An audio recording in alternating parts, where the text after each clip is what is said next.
welcome to the show. Once again, we have a fabulous lineup of guests to energise and inspire you. It's time to wake up your wow with your host, international award-winning speaker, CATH VINCENT. On the show, Tina Jones shares her inspiring journey to save children's lives. Entrepreneur Mark Ralph gives tips to make it in business. Author Stacey McClane shares the real-life struggle behind her new book. And in the Wild Records music slot with Jesse Wild, we hear original music from Feeler's frontman James Reed. There's no more second chances here. Come turn the ship around. All this and more to wake up your wow. So Tina, welcome. Thanks for being on the show with us. It's wonderful to be here. Now, you started the charity Youth in Transition. Tell me, what does Youth in Transition do? So Youth in Transition is a charity that looks after young people from the age of 10 to 24 who are struggling with anxiety, depression or suicidal ideation. Wow, and this is becoming a really common problem, isn't it? It's a huge problem for us in New Zealand. So how did you get started? Well, several years ago I was working with the victim support and police on the suicide bereavement team. Wow. So it was my job to go out to a suicide after it had happened and take care of the families. Wow, that would be really harrowing. It was really hard, yeah. And my middle daughter, who was 17 at the time, had 7 of her friends die by suicide in the space of just over a year. So she basically surrounded herself with all these other young people that were struggling to stay alive, basically, and sort of said, oh, my mum's a expert in this area, come and talk to her. Yeah. So our house at the time was just filled with young people, you know, wanting to be together and wanting help. I mean, sleeping in my bed, I was stepping over them, my husband was in the spare room. It was just, absolutely manic. So how many children were there? There were at least 30 at the time. Yeah. So you literally just threw open the doors? Yeah, we had to, because there was such, you know, these kids were hyper-vigilant, they were scared around who was going to be next, and there was nowhere for them to go because they weren't, you know, unwell enough to go into mental health services and in desperate need of help and support. That is a catch-22. If they're not ill enough to go the conventional route, but not well enough to be safe. Yeah. And I mean, mental health services are absolutely stretched to the limit. Many of my colleagues work for them, so I know what it feels like. But there's a huge need just for these kids to be together and talk about the friends that have died and look at ways of keeping themselves safe. I mean, fortunately, these kids are all doing really well now, so it was worth it.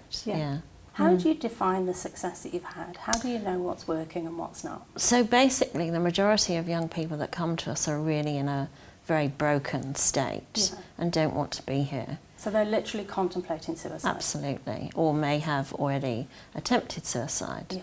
So our success is measured by the amount of young people that are still alive and going on to do amazing things with their lives. And also they're helping other young people that are coming through the program. So they're mentoring young people. There's nothing better than, you know, a young person telling another how they've managed to get through some of the darkest times of their lives. Because I imagine that the advice from someone who's been there would be much more powerful. Absolutely, absolutely. Because there's such a loss of hope. You know, we have amazing therapists and, you know, that we use, but it is holding that hope for young people that's really made a big difference, And how do you look after yourself in all of this? Because this must be pretty challenging work. That's a good question, because we have an amazing community of support up on the Hibiscus Coast. So we have women that cook for us, we have, you know, people that offer massage and all these wonderful well-being things. So it is important. But I think when I sit with a young person that maybe 2 or 3 years ago was, you know, thinking of checking out, to seeing what they're doing now and to see the way they come back, that is so inspiring. Yeah. It's so worth it. Yeah. So I think it's keeping that perspective, you know, and knowing that, we have made a huge difference to so many young people's lives. And as you say, it's not just that one person, it's their parents and their family and their whānau. Yeah, yeah. So where to from now for you? Well, we've seen the charity grow at a huge rate recently. I mean, I'd like to make us redundant, but I think, you know, for the moment there is a huge need for anybody that's tried to get a young person into mental health services. They will know the struggle that is, and there's so much lack of resources. So I think for us, I mean, we've actually pulled together a huge amount of people on our journey that have helped us to help these young people. It's been amazing to just see the support that has come out. Yeah. And when you look back to the start, if you had some advice for your former self, what would it be? Oh God, probably don't do it, no. I don't know really. I mean, it's been a labour of love. I've never regretted a moment of it. You know, and it's just been something we dipped our toes in, and here we are years later, you know, knowing that we've helped so many people. And there's plenty of people who, you know, they want to do stuff in the world, but, you know, maybe someone else will do it. What would you say to those people? Well, I think we hear that all the time, because it's pretty scary being around some of these young people who don't want to be here. Yeah. But I would say jump in and do it, because, you know, the difference that it makes, even if you've just got a skill. Yeah. I mean, I know some people that have come on board to help me take care of myself. You know, that in turn is helping me to help, you know, young people. Furthermore, the young people just feel so connected and valued, and often that's all it takes. Well, Tina, you're doing an awesome job. Thanks so much for joining us on the show. Thank you. Up next, Mark Ralph on business success.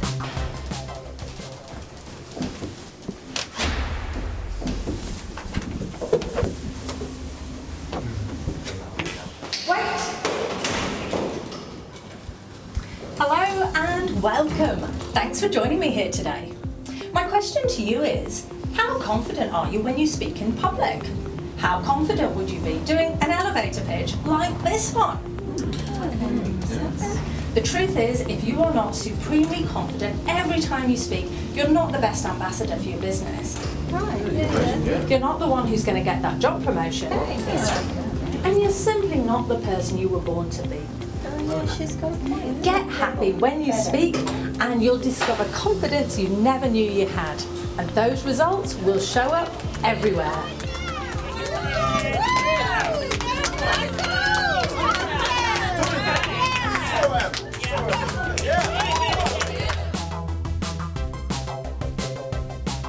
Mark, welcome. Thanks for being here. It's great to be here. Thanks, Kath.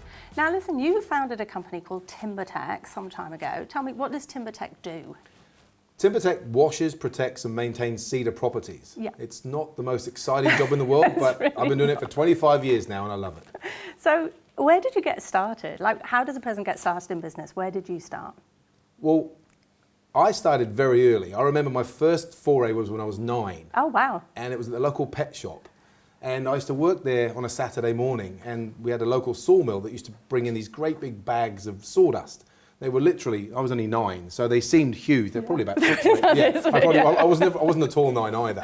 But these bags seemed massive. And my job was to go in there on a Saturday morning and then break them down into smaller bags. Yeah. So you could then sell them to people for pet, you know, for their hamsters and rabbits and everything else. Okay, so that was when you were 9. And yes. And you've done a bunch of different things, like an entrepreneurial spirit, you know. And I didn't realise I was. You know, it wasn't until I got later in life and realised that I've been an entrepreneur my whole life. I've never had a job for more than 18 months. Wow. And that was when I arrived in New Zealand back in 91. I worked for 18 months for the warehouse over here. Yeah. And that was my longest ever career whilst working for somebody else. Other than that, I'd worked for myself since I was 9 years old. So why did you keep creating things? You've done a heap of stuff, like you've had a million lifetimes, haven't you? Yeah. I love shiny objects. Like there's always something that, and it doesn't matter what it is. And I'll be in a conversation with somebody, they'll say something. I'll hear an opportunity, and the next thing we're having a conversation about how that could look. Yeah. And a lot of those things I've got excited about myself. So whilst managing and running TimberTech for the last 25 years, it's really allowed me to go and play in many other different fields as well, with different people in different enterprises. Yeah. So do you think that creativity has served you well? Some people will be shiny objects and it means literally that they can't conclude anything. Yeah. I'm careful because what I used to do was very much that, unfinished projects everywhere. Yeah. But I got to a point where I realised that that wasn't ever going to get me anywhere. If I were coaching somebody else, I'd say the first thing you need to do is finish that project. Yet there I was with these unfinished projects myself. Yeah. So I've surrounded myself with really great people. Yeah. And that's been the key. Right. Okay. So great people. That's an important. Yeah. It's probably for me, the most important. Finding people that love doing what I don't like doing, and then I can do what they don't like doing, which is what I enjoy doing. And often the talking to people, I'm not good at crossing T's and dotting I's. It's not a natural way of being for me. So it's something that I've disciplined myself over the years. But if I can find somebody who likes crossing T's and dotting I's, then great. There's the opportunity for a great partnership. Yeah. So actually, one of the foundations of business will be to find the right people to support you. Critical. Okay. Yeah, critical aspect for me. So it hasn't all been roses your entire business career, has it? No. And I think that's part of what makes where I'm at now as fun or as exciting as it has. About 11 years ago, the GFC literally nearly wiped me out. Yeah. I was that close to being bankrupt, working really closely with the banks, with the IRD, to try and manage myself through that process. Yeah, so the global financial crisis basically hit a lot of people. Yeah. Yeah. And I was not well set up. One of the things I hadn't done well 12 years ago was set the businesses up in a way where they were separate and distinct from me. So my business and all my family and everything was all intertwined, and had been that way forever. Yeah, all the eggs in one basket. Literally, yeah. So when and it was that domino effect. And I look back on that now, and it was a very valuable and costly exercise, but really did set me up nicely for where we're at right now. Yeah. What did you learn from it? The critical aspect for me was putting in the systems and processes to make sure that the businesses themselves were looked after. Yeah. Whereas before, I had myself been looked after by the business. Now the business itself exists as its own entity. So I look after the business, and then the business takes care of me rather than me first. Yeah, that actually would be very common. A lot of people starting their own business and it's just them. Yeah. It's just, I am the business and the business is me. Especially in New Zealand. Yeah. So many small to medium-sized businesses in New Zealand. And where we exist here is like when we work, we get paid. When we don't work, we don't get paid, but we still think we're in a business. Yes. And that was how it was for me. I worked very hard. I earned good money. When I wasn't working, I didn't earn any money. Yeah. Now, having a business, people all work in the business. And so if I'm not working, the business is still operating and is still making money without needing me. Yeah. So how did you move past that global financial crisis stage? Well, we literally had to start again. So my business partner and I, or my colleague, we were working together there. We were out knocking on doors in the evenings to try and generate work for the following day. Wow, so you mean literally, I'm out there, I'm knocking on the doors, I'm trying to generate the business. Yep. So plenty of people would be not willing to do that. Yeah, and many weren't. There were 12 of us working in the business when it came through. We had 10 franchises throughout the country, and only 2 of them survived. Yeah. The others just weren't willing to go right back to the basics, which was asking for the work. Yeah, and I guess there's something in there. If you're trying to extract the principles of what make businesses successful, what do you think makes a person successful in business? Well, sticking to your knitting. Yeah. One of the things is getting clear on why you're doing what you're doing, and then doing it to the best of your ability. Sticking to your knitting. Yeah, I got that from an old Dutch guy, Eddie, from Dad's Pies, very successful businessman. And I met with him probably 20 years ago, and it was one of the things that stayed with me. Yeah. And he said, literally, because making pies, I mean, how hard can that be? Except this guy now is, doing pies all over the world. And I thought, I like that. And he said, stick to your knitting. And I got the concept of doing what you do really, really well. So, and we do. And TimberTech is now, throughout the country, will be the leading experts in timber restoration and refurbishment. Yeah. Not as exciting as pies, I'm sure, but, along the same vein. But more slimming. That's right, probably. And then the second thing I think is working in teams. One of my passions is football, soccer, as you call it here, but football. Yeah. And I do liken the two things, working with people who, they turn up early for work, or they stay later. The same deal applies at football. The guys that turn up early help carry the stuff out. They work hard, they train hard, they play hard. And then afterwards you can socialise with them. That's been the most of the people that work with me One of my colleagues has been 20 years, one 17, one 12. When you find the people that you work well with, then you keep them around you, and everybody wins. So Mark, if you had one final tip for us on being successful in business, what would it be? It's got to be about football. No, it's about business. It's about football. It always comes back to football. You know, you walk over the line and for 90 minutes, you literally give it everything you've got. And I think the same applies to business. You play like your life depends upon it. Oh, I love that. Thank you so much, Mark. Thanks for being on the show. Thanks, Kath. Up next, Stacey McClane on overcoming excuses. Stacey, thanks for being here. Thank you for having me. Now, I'm really excited about your new book. This is your third book, right? Yes. Okay. And the title is I Would Love to, But. Yes. So where did that come from? The title came from what people would say to me a lot. No matter when I was doing things like when I dyed my hair or was running marathons or travelling, people would always say to me, I'd love to do that, but. Why do we all say that? Why do we have excuses for the things we want to do? Yeah, so it would always come with all these list of excuses that they'd have, like I haven't got the time, the money, I can't do that, I don't want to do it alone. All these different excuses would come through. So I looked at 10 of the main excuses that I heard most often. Yeah. And I looked at my friends who were the people that were going out doing stuff and looked at what were the differences between that. And I saw that the friends that I had that went out and did stuff, they had the same issues, but they just saw them as obstacles to overcome rather than excuses to stop them doing what they wanted to do. Right, so when you assess those different groups of people, they face the same stuff, but just deal with it differently. Yeah, absolutely. Yeah. And so how do you get past, you know, you hear those excuses in your own head, oh, I'd love to, but how do you get past those kind of obstacles? Well, I think even just changing them into obstacles rather than an excuse, because when you look at it as an excuse, you see it as a reason why you can't do something. But if you change it into an obstacle, you then have power over it. And I think it turns your brain to start thinking of ways to overcome it rather than just cutting it off. So if you change it into an obstacle, then you can find ways to overcome it. Great. And so tell me, you haven't had the easiest road in the world. You know, people might say, oh, well, it's easy for you, but you've had a challenging time. Yeah.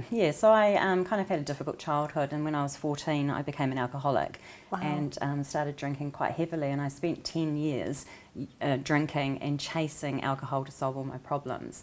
And I got to a really desperate place, and I came through that, through coming to faith and becoming a Christian, and that road to emotional healing. And through that, I had to learn to overcome all these excuses. I've used these all myself, so then I could explain how I went through them and came out the other side. So this book is really written from the heart, isn't it? Yeah. So give me an idea of what to expect in the book. Sure. So one of the excuses I look at is this excuse of I just can't do that. Sometimes you look at things and think, oh, I just can't do that. And you just stop. You just stop in your tracks.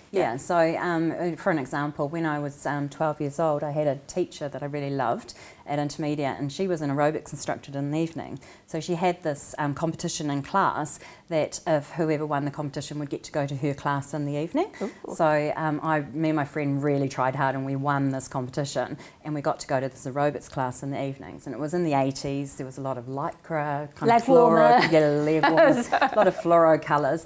But I just loved that. I walked into that class, there was so much energy and just the colour and the music, and I just fell in love with that. And I saw those instructors and I thought, I want to do that, I would love to do that. But, and even as a 12-year-old, I thought, I don't look like those ladies. I can't do this as a job, this is just crazy. I will never be able to get up on stage and dance in front of people or encourage people or be energetic like that. So I just cut it off and put it away. And it wasn't until I got into my 40s that I went back to a dance class. I'd been running and I needed something more fun to do. So I went back to a dance fitness class, and I started at the back of the class and trying to hide from everyone. And then I slowly moved my way to the front of the class and had an amazing instructor, and eventually ended up on stage. And then when the opportunity, when they started Easy Moves Dance Fitness, I was given the opportunity to train as an instructor. And I trained as an instructor, and now I run my own class on a Monday morning. Oh, wow. And I am an aerobics instructor, a dance fitness instructor now. And because I could do it all along, it was just at the time I thought, I can't do that. Yeah, and you know, that's an interesting point that you make. You know, you can do it all along. All the things that you think, oh, I can't do that. Yeah. Maybe you can. Yeah, absolutely. Yeah. What else stops people, do you think? I think the big ones are time and money. Yeah.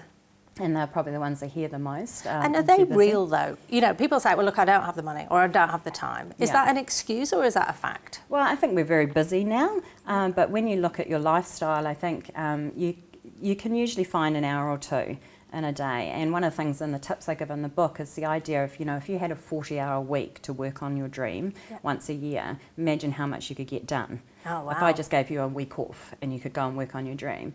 But that's the same as spending just 1 hour a week over the course of a year. So if anyone can find 1 hour a week, get up early or go to bed later or watch less Netflix for one day. Oh yeah. You know, 1 hour less on Facebook. Do that and spend that working on something you want to do, whether it's a night class or whatever it is, writing a book or whatever. Yeah. And over a course of a year, that's 52 hours. Yeah. And you can make a huge dent in it. So it's just even these small little changes you can make to your life that can have a big impact. Yeah. So what's next for you?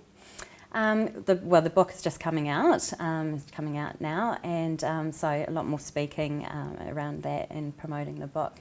Yeah, and I'm sure there's another couple of books in the works. Yes. So when you wrote your first book, was that a I'd love to, but... Yeah, definitely. Yeah, that was I felt like you're like, yeah, there was. It was definitely something I sat on for a very, very long time, and it was because it was more my personal story of the drinking and coming through that and getting sober. It was a very long process because I had to work through a lot of my own kind of issues and feelings and stuff through that. Yeah. But again, it was, you know, it was once I'd done it and put it out there, it was a great experience. Yeah. And that's one of the things of when you think about the things I would love to, it's not always just about seeking pleasure and things that feel good, but sometimes even doing the hard things, the things that take a lot of hard work or really scary, like standing on stage or anything that you might find is scary, those are the things that help you grow and become a better person and give you so much joy in the long term. Well, thanks for capturing all of that in the book. I wish you every success with it. Thank you.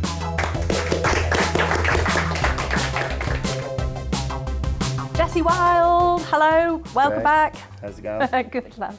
So, tell me, I'm super excited. Who is recording on the show today? Oh, we've got a megastar today. We have?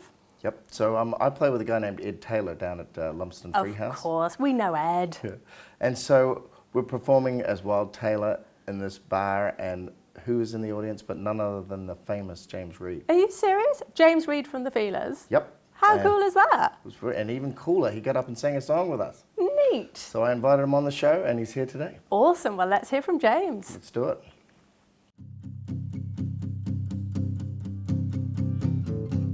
Another night on planet nowhere. Another night drawn full of stars. Tell my friends we'll all be leaving, gonna blast out off this rock, but they do not believe me. No, they do not believe me. And it's a great open space. I've been floating in this field. I can't recognize my face. I've been drowning in my fears, and I've been laying it to waste. And it's no more second chances here. Gonna turn the ship around. I'm gonna take my team home.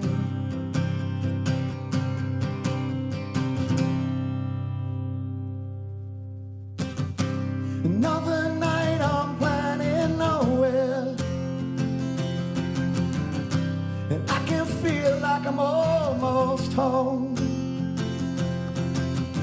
With the earth in the distance now, the visual signs across the board, and the interlights are lashing out, and the dashboard lights are freaking out, and it's a and it's a great open space. I've been floating in this sphere, can't recognize my face. I've been drowning in my fears, I've been laying it to waste. There's no more second chances here, gonna turn the ship around, gonna save my team home.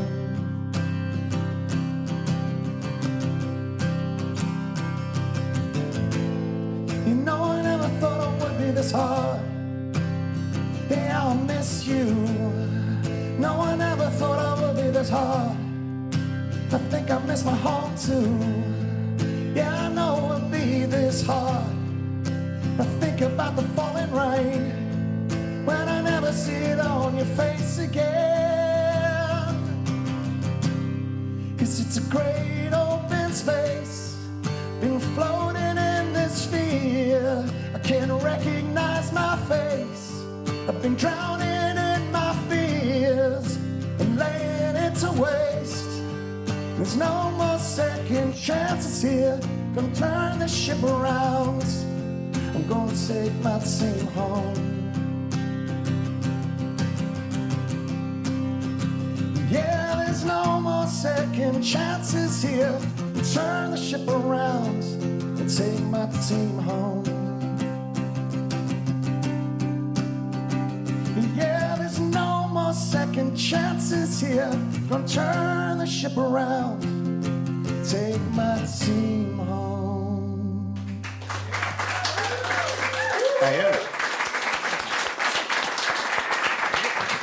Thank you, James. That was awesome. Oh, thank you. I love that song. Is it, so this is a new song? This is a new one called Planet Nowhere. Yeah, and why did you write it? That's a good question. We were sort of briefly talking about the idea of being slightly lost, either emotionally or out in space, and the idea of sort of gathering your thoughts and, you know, bringing your team home or whatever. It's sort of getting focused again, I think. Yeah. You know, getting a little homesick and going, yeah, a little bit crazy, a little bit lost. Yeah, I've been there. That's a great metaphor. Yeah, I mean, sometimes you do have to bring it home. You know, you get lost out and everything goes crazy, and bringing it back to your roots, maybe. Well, not only that, I think we can get confused with everything that we read and watch with the media, and you know, we get bombarded with information on the internet and stuff nowadays, and it's a question of, you know, what do you believe? You know, how much of it is real and all that sort of stuff, but that's got nothing to do with the song in particular. That's just dealing with the overwhelm, maybe. Basically, it's just a whole overwhelming thing, like you say. Yeah. No, nice. And you're going on tour soon, aren't you? Yes. So this isn't September. with the Feelers. This is a solo tour as well. Yes, this will just be solo, awesome. Just myself and my acoustic. Perfect. Yeah, just playing some new stuff and old stuff, and just a few songs that I particularly like from people I've admired along the years. Oh, so you can do some covers. I'll do some covers as well. Brilliant, love it. Great. So where can we get tickets for this tour? From Ticketek. And you're going north and south, right? All the way from Whangarei and Invercargill. Brilliant. So, and everywhere in between. Wow, the whole stretch of New Zealand. That's awesome. That's great. And where's the Auckland show going to be? At the Tuning Fork. Great. Well, we'll definitely be there. Yeah, we'll be there for sure. And thank you for joining us on the show today. Thanks for having me. Awesome. My thanks to all my special guests, to Tina, to Mark, to Stacey, to James, and of course our very own Jessie Wild. And until next time, don't wait to wake up your wow. Great, that's awesome. That's just around the corner, so we'll definitely be there in any case. Nice. Actually, sorry, that sounded like I was only going because it was around the corner.